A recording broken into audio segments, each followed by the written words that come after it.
Hi everyone. I want to show you how to make a roasted mushroom kimchi soup. And this is pretty quick to make, aside from roasting the mushrooms. So I just wanted to talk a little bit about these mushrooms first. I've got a bunch of different kinds here. I've got shiitake. This is a giant oyster mushroom. These are brown mushrooms or crimini mushrooms, portobello. There's an oyster mushroom and some inaki mushrooms. Now, most of these are very suitable for roasting, except for the inaki mushrooms. So for the soup, they're going to go in at the end because they can actually be eaten raw. They don't really require a lot of cooking. So all of these, including the inaki, have prebiotic benefits. So they help your natural gut flora when you eat them. However, what you might not know is that most, not all, so there is some in the body of the mushroom, but the highest concentration of prebiotic is in the stems. So we normally cut these stems off.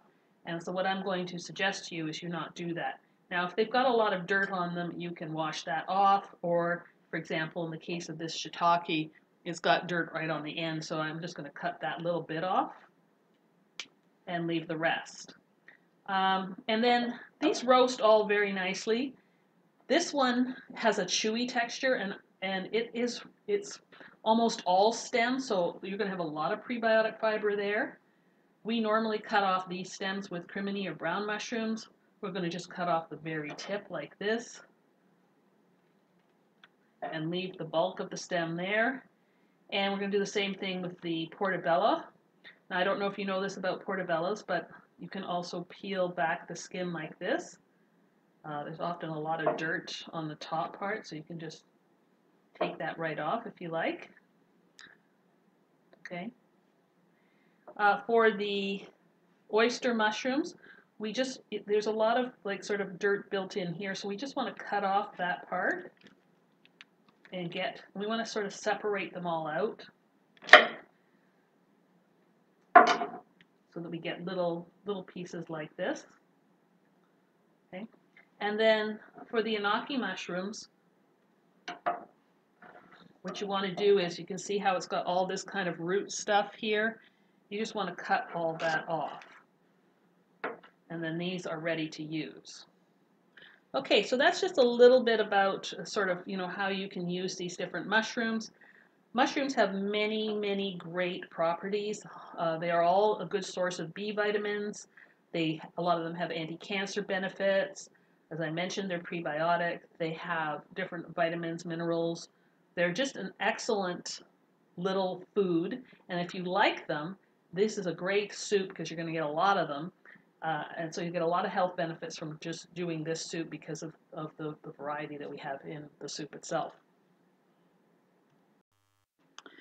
Okay, so we're ready to make the soup now. And we're going to start by roasting the mushrooms, but I just wanted to go over all the ingredients first. So we have about 3 to 4 cups of mushrooms that are all chopped up. Plus I also have the oyster mushrooms separate as well. And there's about a cup of those in here. So we've got about anywhere from 3 to 4.5 cups of mushrooms here. We have 2 teaspoons of crushed ginger. We have about 3 to 4 cloves of crushed garlic, about half a cup of onions chopped. We have some sucanat here, which is optional. You don't have to use this, but I'll show you how to use that in a minute. We also have about 2 to 3 cups of fresh spinach. We have some miso. We're going to use about a tablespoon or so of that. We have 1 green onion chopped up, which we're going to use for garnish. We have about half to 3/4 of a cup of sliced zucchini slices. And then we also have some basil, which again is optional. Dried basil, this happens to be. You could use fresh basil as well. And again, it depends on what your flavor profile, what you like. We have some sea salt and pepper to season. And we also have some olive oil and some vegetable broth. And last but not least, we have some kimchi. And as you can see, this is store-bought kimchi. I happen to pick a vegetable-based one. You could use a fish-based one. It depends on what your preference is. And of course, if you make your own kimchi, you would use that as well. Okay, so we're going to start by clearing this off and starting with the roasting of the mushrooms. Okay, so the first thing we're going to do obviously is roast the mushrooms, and I wanted to just quickly show you some of the ways that I chopped up the mushrooms. So this is the portobello. You can see that I peeled it. And what I did with the stems is I just cut them up into pieces. I did that with the shiitake as well because they just don't lend themselves to being chopped with the stem. So that's the shiitake. For the oyster mushroom, giant oyster, I sliced the stem like this, and then I cut the top part into little pieces as well. Somewhere in there. They're buried in there somewhere. There they are. So this is the top part of the giant oyster mushroom. And then of course for the crimini, you can see that I left the stems on and I just sliced them. All right, so that's how I handled those. And then I took the oyster mushrooms, and the reason the oyster mushrooms are separate is because we're going to start them first. And what we're going to do is cook them longer so that they become crispy. And that's just to give the soup a different texture. So, you know, a cooked mushroom has a certain texture, and so they're all going to have this texture for the most part. So I thought something a little different might be nice. And so this is going to get about 20 minutes head start. So I'm just going to put in about a tablespoon of olive oil.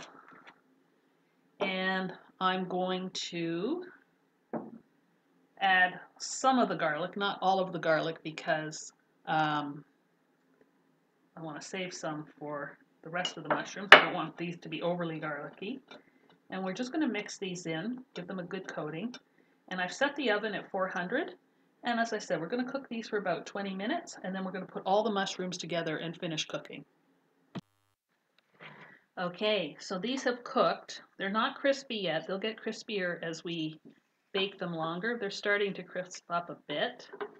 Now, if we wanted to just do these by themselves and make them all crispy, it would take about 45 minutes in total. And you should stir them at some point. You can see things get stuck to the side. But what we're going to do is we're going to now add the onions, and we're going to add the rest of the mushrooms.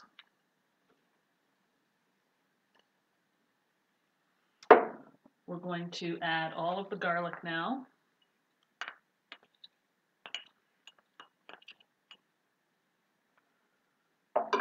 We want nice garlic flavor.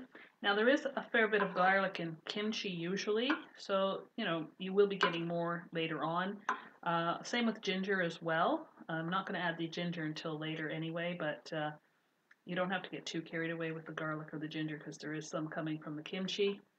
And then this is where you might also want to add the yellow sugar. So I'm just sprinkling in about a teaspoon. And what this will do is it sort of help caramelize a bit. And then the other thing we're going to do is add some more olive oil. So another 1 tablespoon or 2 tablespoons, depends how much you want. You want to make sure you can cover the mushrooms completely.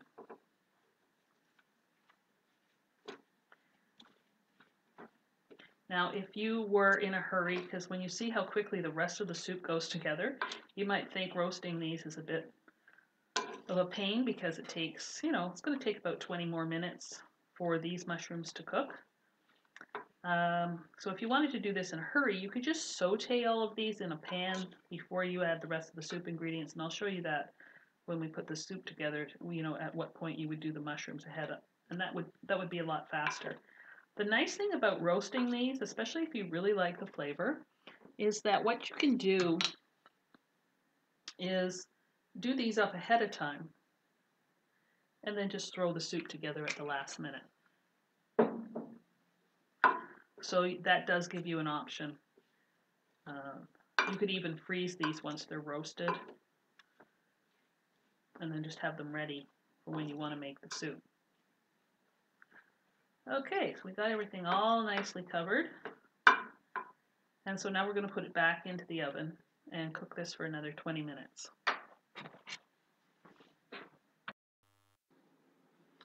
All right, these are ready. You can see they've cooked up nicely. So we're just going to put these aside and we're going to put the whole soup together now.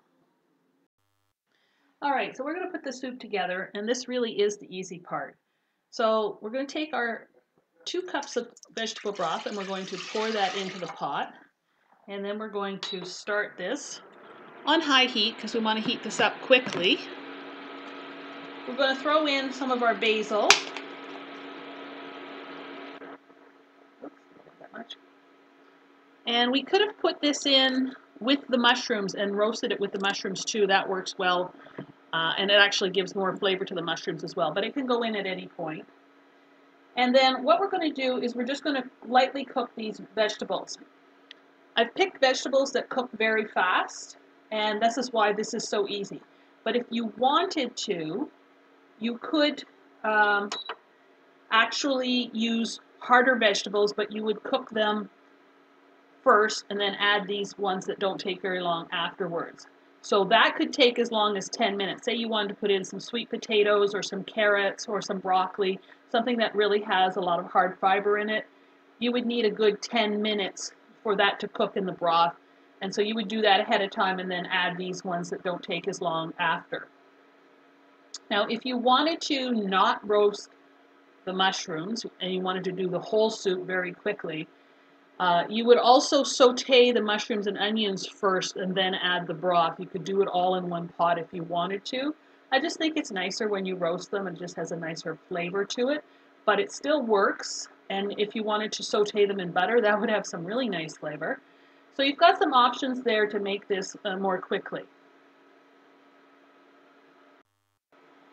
All right, so you can see it's starting to boil. So we're going to add our zucchini first. Zucchini doesn't take very long, maybe 1 to 2 minutes.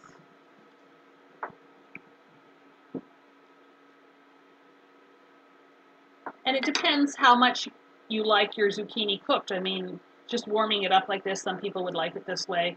I like mine a little bit more cooked than that, but I don't like it too cooked. And so we're just going to give that a head start because that takes longer than the spinach. Another vegetable that you could use in here is bok choy. Bok choy, especially the baby bok choy, takes no time to cook at all. So it could go in around the same time. The bottom part actually takes a little longer than the top part. So the bottom part could go in with the zucchini. The top part could go in just a minute later with, like we're going to do with the spinach.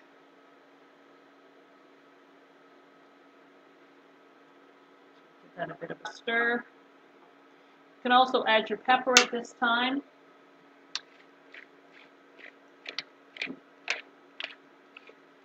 Now, regarding the sea salt, I'm just going to put a little pinch in. You don't need a lot here because I'm using miso, which is salty, and there's also salty from the brine from the kimchi. So you never want to season this like you're not adding miso or kimchi. You want to wait until the end, and if you still think it needs more salt, you can add more. It's going to vary depending on how much vegetables you use. You know, it all kind of dilutes the salt taste of the kimchi and the miso, the more vegetables that you use or the more broth that you use. So depending on that, you want to do your final seasoning at the end. A lot of times I don't add any extra salt at all because it really doesn't need it with the miso and the kimchi. Okay, so this is good. We've cooked this for about a minute or so. So now I'm just going to add the spinach. And spinach only needs a minute or two to cook.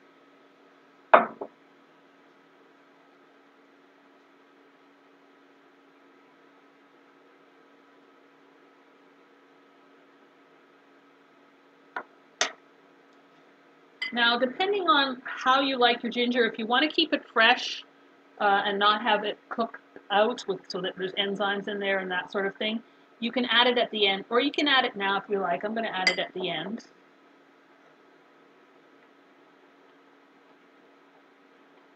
And because this takes so little time, this is why you want to use vegetable broth. You could also use chicken broth if you like. But you don't want to use water because this does not have enough time. The vegetables are not cooking long enough to give the water any kind of flavor whatsoever. And even though we're adding all those mushrooms with the garlic and all that flavor, it's still not enough. So you want to use vegetable broth or chicken broth so that the base of the soup does have some flavor. And you can see how quickly the spinach cooks. And you can see that our zucchini is cooked. And now we're going to take it off the heat and put everything together. All right, here we go. So the first thing we're going to do, and I forgot to mention an ingredient at the beginning of this, and it's the juice of a lime. And I really find that the lime just makes the flavor. There's two ingredients I think really make the flavor of this work as a soup. The one is the lime and the other is the miso. So we're just going to squeeze our lime juice in there, and I'm putting it into the mushrooms just to make sure that it's easy to get all the little bits of, you know, mushroom and onion and garlic out of the pan. It just gives it some liquid and makes it easier.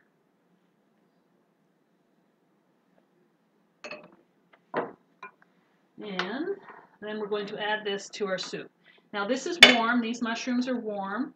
If they were cold, if I had done these up ahead of time, then I would add them to the soup while the soup was still on the element so that they can get nice and hot. But they're nice and warm still because I just took them out of the oven. Okay, so that's our mushrooms added.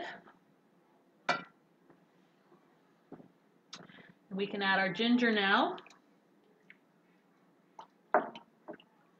And now this is cooled down enough that we can safely add our miso, and by doing this we're not going to lose any of the good bacteria that's in the miso. Okay, so this is an unpasteurized miso, and I'm just going to put in about a tablespoon. You could put more if you like. Now if you don't want to use miso, then you can just add extra sea salt, but I really think the miso makes this soup taste good. So I highly recommend it. Miso has many health benefits, and it is a good fermented, true fermented food.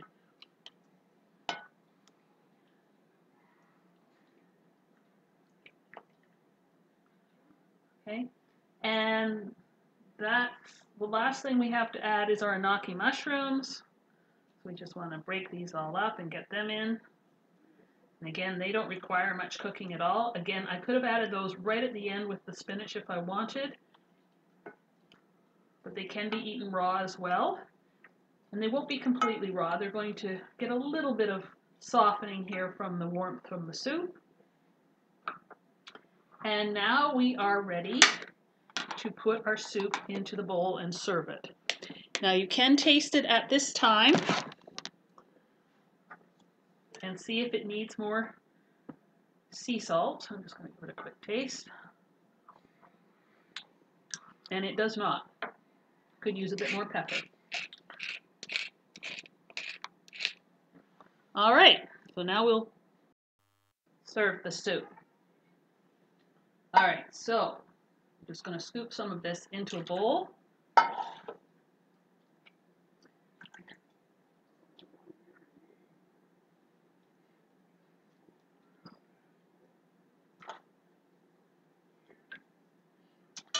And then we're going to add our kimchi, and what's really nice about the kimchi is it's got carrot and red pepper in it, so it's got some nice orange colors, which really makes the soup look nice and pretty.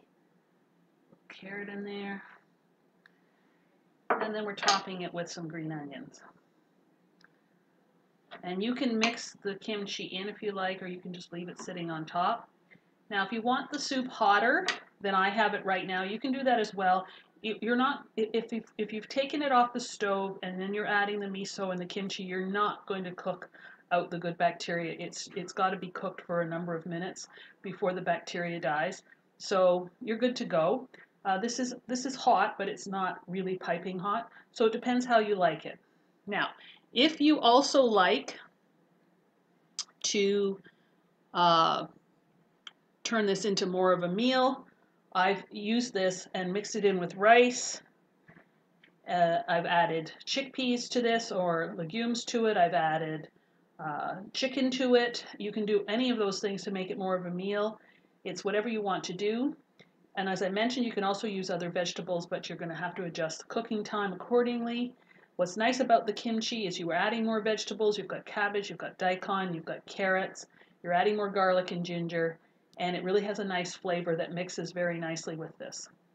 If you don't want to use miso, I mentioned that you could use sea salt, but you could also use tamari sauce or coconut aminos, depending on what you like, to kind of get more flavor into the broth soup mixture, separate from the miso, but I really think the miso makes it. And there you have roasted mushroom kimchi soup.